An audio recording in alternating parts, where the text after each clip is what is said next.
Muy buenas tardes con todos. Les agradecemos la atención por hoy día y también a GenLab del Perú por permitirnos compartirles esta experiencia tan bonita que hemos tenido en el Instituto Nacional de Salud del Niño de San Borja.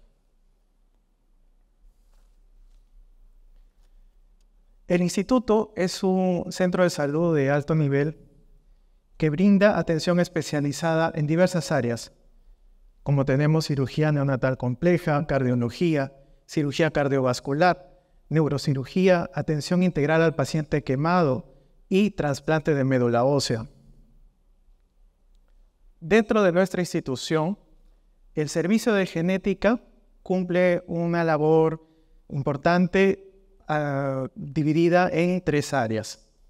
En genética clínica, los médicos especialistas en genética hacen el acompañamiento a los pacientes, a sus familias, y les realizan el asesoramiento en las diversas condiciones que pueden tener una implicancia genética.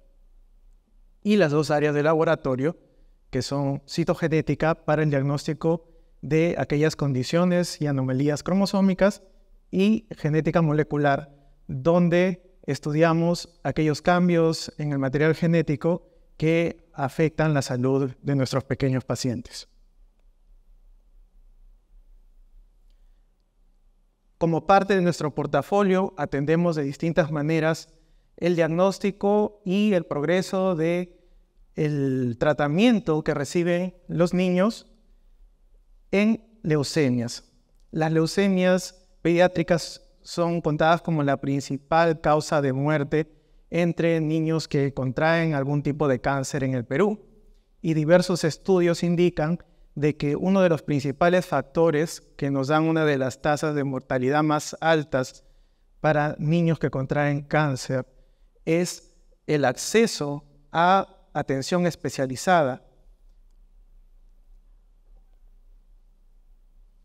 Desde el instituto, en particular desde el área de servicio de genética, en el área de biología molecular, hacemos diagnóstico especializado mediante PCR para distintos paneles de leucemia mieloide aguda y leucemia linfoide aguda, así como, por supuesto, cariotipo con bandeo de bandas G, tanto en muestras de médula ósea como de sangre periférica.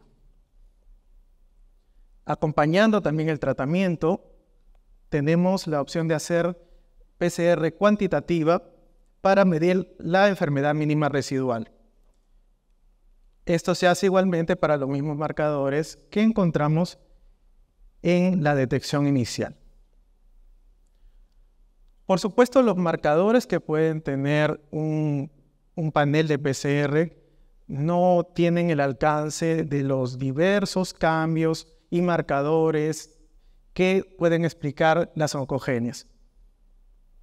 Por ello es de que a inicios de esta década el servicio contempló una nueva meta, que es la de avanzar en el estudio con secuenciación masiva para el diagnóstico y el tratamiento de pacientes leucémicos. Ya nuestra área tenía un precedente importante en secuenciación, pues se realizaban estudios de secuenciación para enfermedades a nivel cardíaco, así como para falla medular. Entonces, la estrategia propuesta ha sido la de usar paneles customizados, personalizados, para las condiciones que nosotros manejamos en el instituto. Hay que tomar en cuenta para nuestro público de que las condiciones y los marcadores que presentan los pacientes pediátricos son distintas, no necesariamente son compartidas con la de los pacientes adultos, que son generalmente las propuestas comerciales que se disponen en el mercado. Por lo tanto, se necesitaba generar una propuesta sui generis. Entonces, nos hemos abocado al diseño de dos paneles diferentes. Uno para investigar las mutaciones y las variantes de línea germinal, esto es, aquellas con las que puede nacer un individuo y que les pueden dar una proclividad a adquirir una enfermedad oncogénica, mientras que el panel de línea somática nos va a permitir describir y estudiar las líneas clonales que conforman la leucemia que afecta a nuestro pequeño paciente. El panel de línea germinal incluye el estudio de indels, de polimorfismos de nucleótido simple, y también se hace una investigación de los CNVs que pudieran estar presentes en la muestra y que tengan impacto clínico. Mientras que en el panel somático, aparte de los indels y de los SNPs, hacemos un estudio especial de toda una lista grande de genes de fusión, como ya observaremos en adelante. También se hace un estudio explorativo de los CNVs que pueden estar presentes en la muestra, aunque esto debe de ser estudiado con cuidado por el genetista, dado que, como saben, las aneuploidías y otras condiciones cromosómicas no son extrañas en estas condiciones.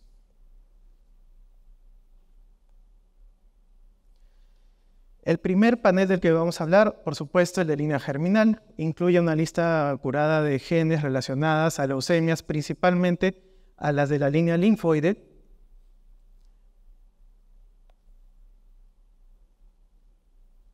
Y vamos a repasar brevemente nuestra preparación de bibliotecas, la cual hacemos mediante la preparación de amplicones. Para ello, nuestro ADN debe de tener una concentración y una calidad adecuada, lo cual no necesariamente es fácil con pacientes en leucemia, dado a los cambios que suelen tener en la concentración de leucocitos, los cuales son amplificados mediante un set específico de cebadores que nos van a dar grandes fragmentos de ADN que son posteriormente digeridos y ligados a los índices. Se hace una limpieza con perlas magnéticas y se somete a un enriquecimiento con una segunda PCR. Una nueva limpieza que ya por fin nos va a permitir hacer el control de calidad de las bibliotecas, tanto en concentración esperada como en integridad. Finalmente, estas muestras, que una vez terminadas pueden ser congeladas hasta el día de la carga, son desnaturalizadas por aplicación de hidróxido de sodio, pero nosotros le hemos añadido también el tratamiento térmico, lo que nos ha permitido incrementar la profundidad de las lecturas, e ingresamos nuestra muestra con una concentración de 12 picomolar en un cartucho que nos permite realizar 500 ciclos, lo cual nos toma entre 36 y 48 horas hasta tener listos los archivos. Esto se hace en grupos de 22 muestras con 2 controles. Como ustedes saben, el análisis bioinformático primario se realiza dentro del equipo MySeq y usamos nosotros dos métodos en el pipeline.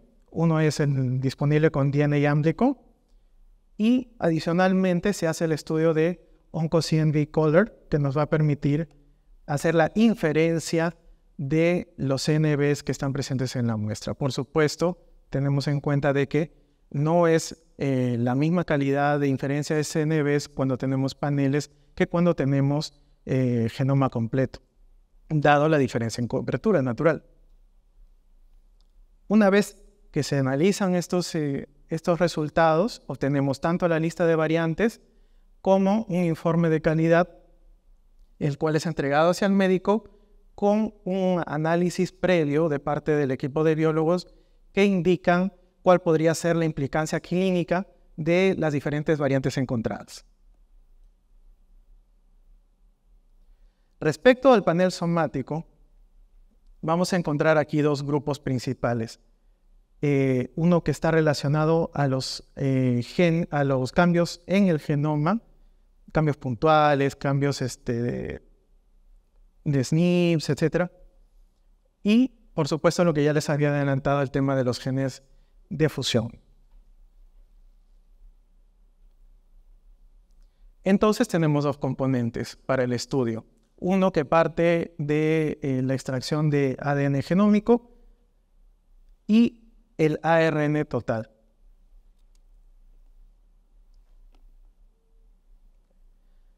Para esta metodología ya no usamos amplicones, sino que usamos el método de captura por hibridación o captura híbrida, como le han llamado. El paso de la extracción del ADN es crucial. Debemos de conseguir una concentración y una pureza adecuadas de muestra.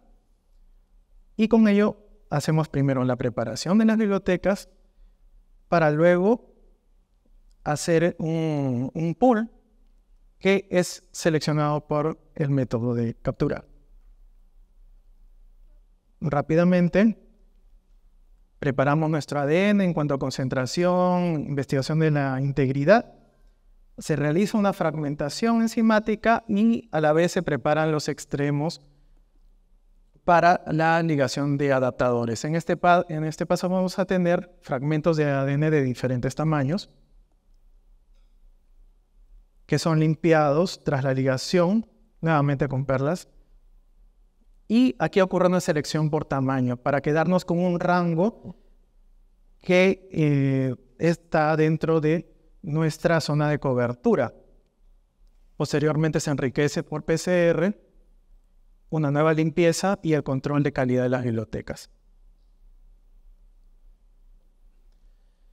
Estas bibliotecas preparadas deben de ser liofilizadas en un solo pool.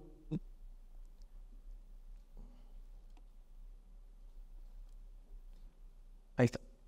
Para lo cual añadimos un paso de liofilización. Incluimos aquí nucleótidos que lo que van a hacer es bloquear aquellas zonas altamente repetitivas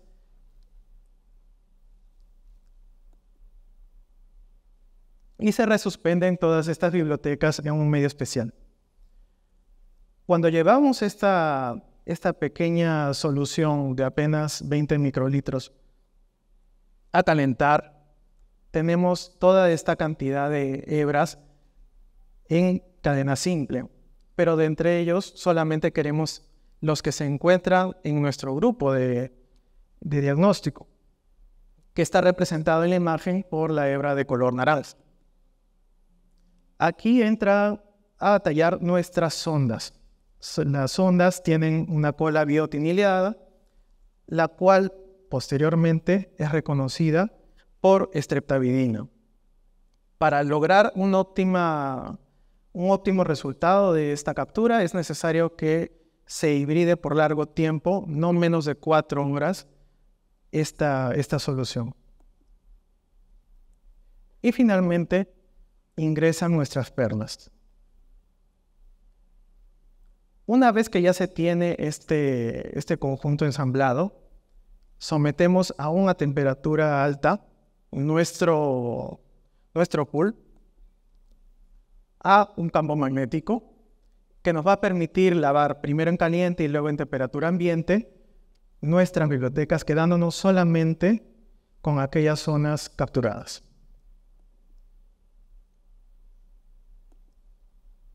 Como dijimos, tras la captura hay una serie de lavados con diferentes tampones,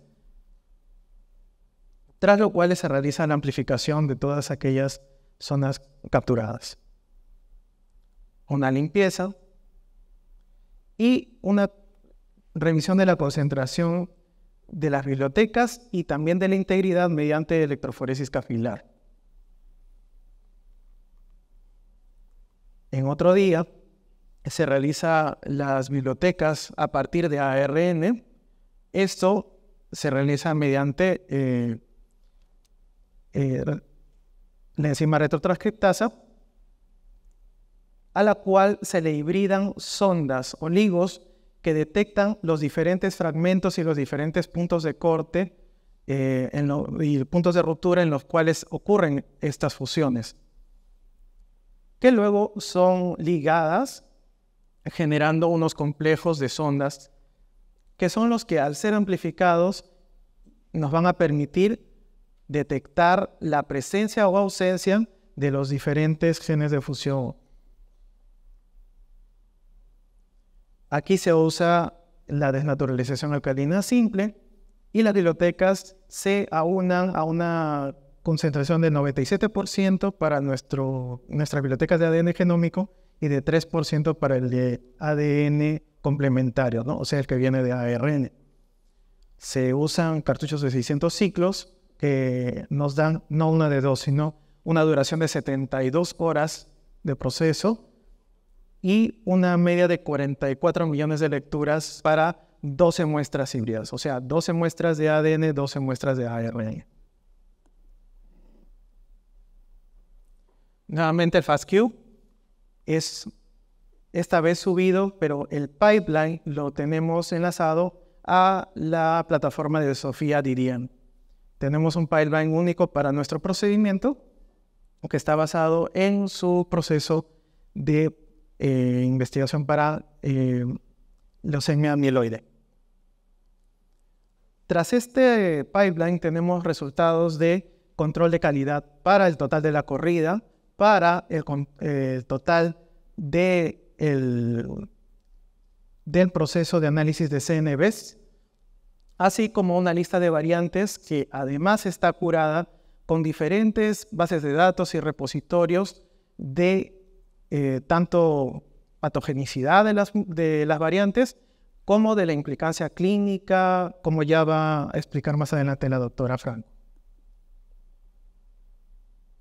En el proceso de validación hemos obtenido muy buenos resultados, pues dentro de los falsos negativos tuvimos una sola ocurrencia muy puntual dentro de uno solo de los genes. Esto estamos hablando de lo que es las bibliotecas de ADN genómico. Por lo cual, dado que el proceso generalmente produce marcas, banderillas para el análisis posterior, solamente tuvimos que hacer uso de esta banderilla aquí. No obstante, aún incluyendo esta salvedad, se tiene resultados bastante precisos. Respecto a los genes de fusión, como ya había explicado antes, hacemos un estudio de la enfermedad residual, por lo cual teníamos un gradiente de muestras con diferentes concentraciones relativas de genes de fusión y pudimos probar nuestro límite de detección práctico, ¿no? De esta manera, solamente una muestra positiva a ML1-ETO al 0.06% no había sido detectada. Hay que tomar en cuenta de que la mayoría de los pacientes que pasan por este procedimiento son pacientes en debut. Asimismo, una muestra que era positiva para CBFB-MYH11, y que no obstante no se contaba de una cuantificación para esta muestra, no salió resultado positivo, pero sí se obtuvo la detección en bajo nivel de tanto las UMIs como el conteo molecular.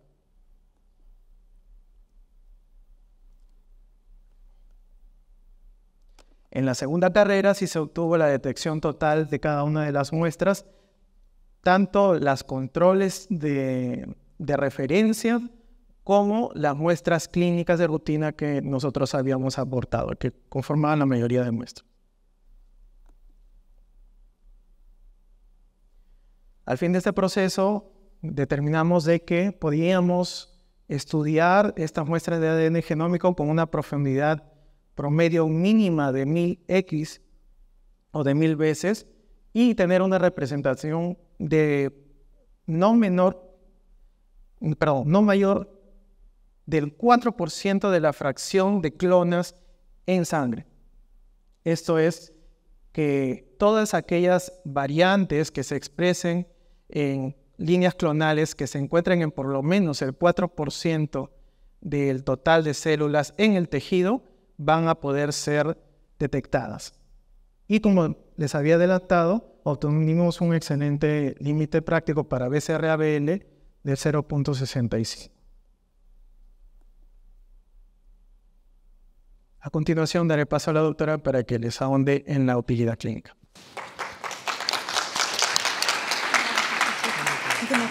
Gracias.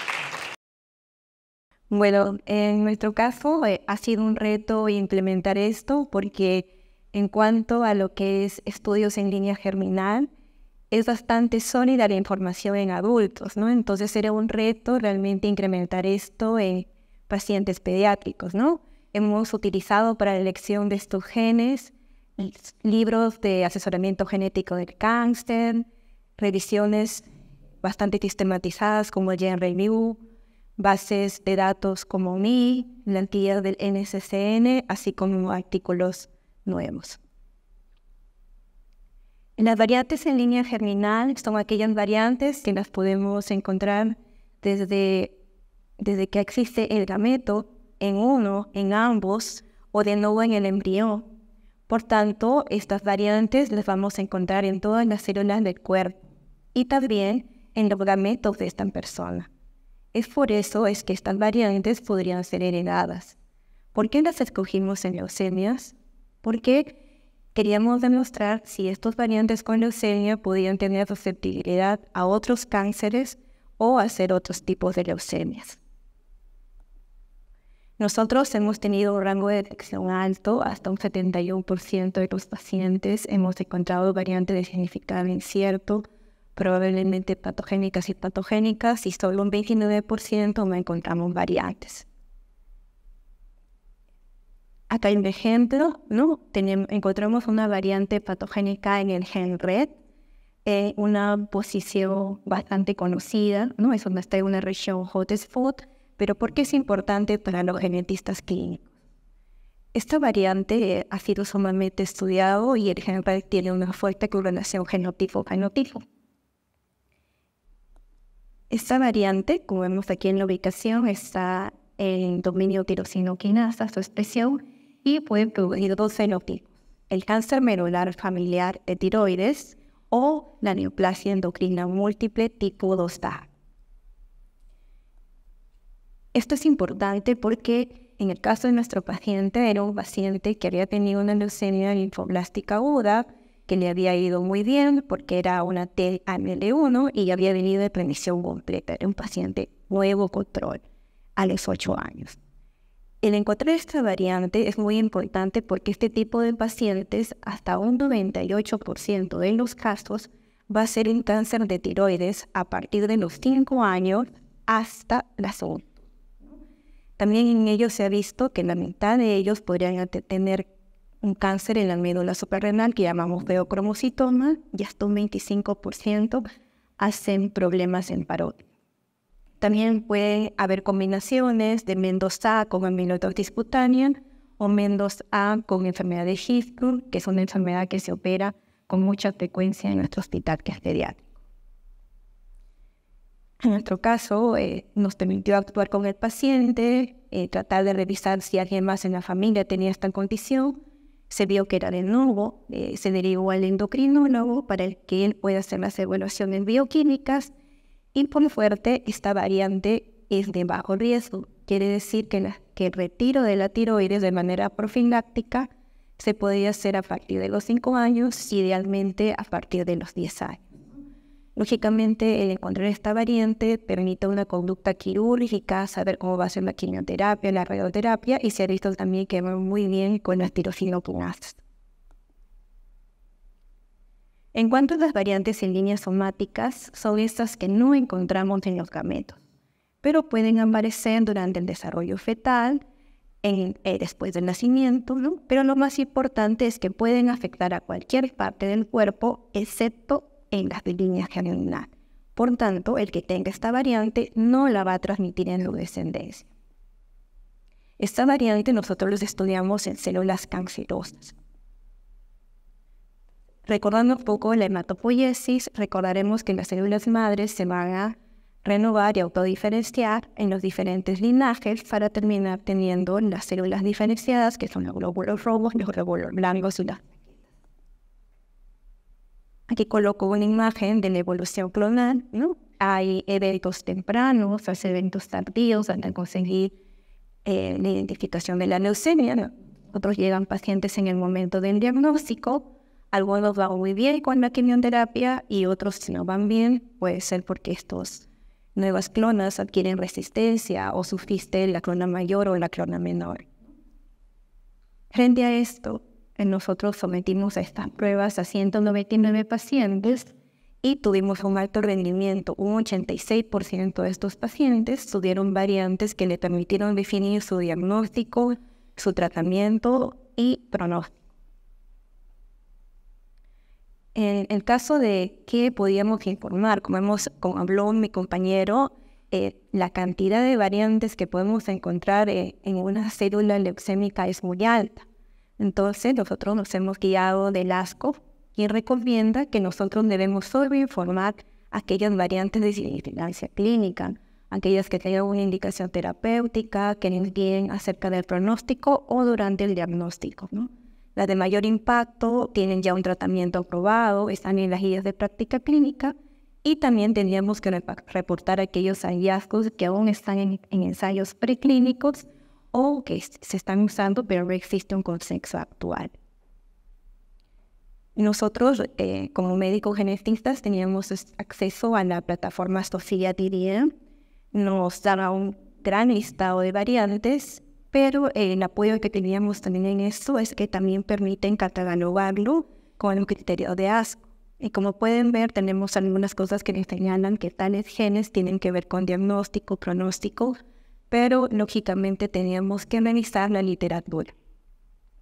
Como vemos en este resultado, este es un paciente con una leucemia linfoblástica aguda que era citogenéticamente normal, los genes de fusión normal, y los hematólogos nos pedían esto para poder orientar su tratamiento. En este mismo paciente, aparte de encontrarle CNVs e INDES, también encontramos alteraciones en el número de copias y también encontramos genes de fusión, ¿no? Encontramos la pérdida de lícaros y un gen de fusión.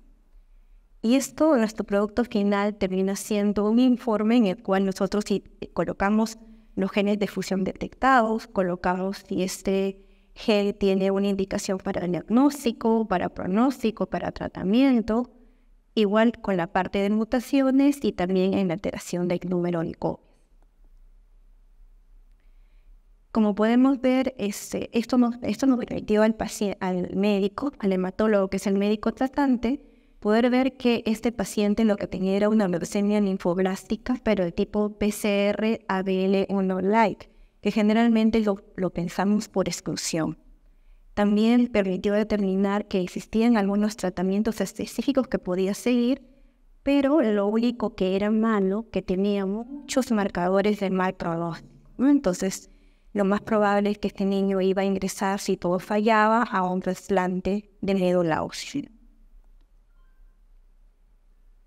Entonces, en conclusión, nosotros hemos logrado implementar 2 paneles, ¿no?, con niveles óptimos de sensibilidad y especificidad en pacientes con leucemia pediátrica, y también lo más importante, que permitió dirigir el diagnóstico, el tratamiento y también poder detectar el pronóstico como soporte que brindamos a los ejes de hematología y trasplante de progenitores hematopoyéticos. Y lógicamente, como médicos genetistas, para nosotros es importante tener el diagnóstico preciso y apoyar en el uso de la medicina de precisión en pacientes pediátricos oncológicos que tienen una alta tasa de mortalidad.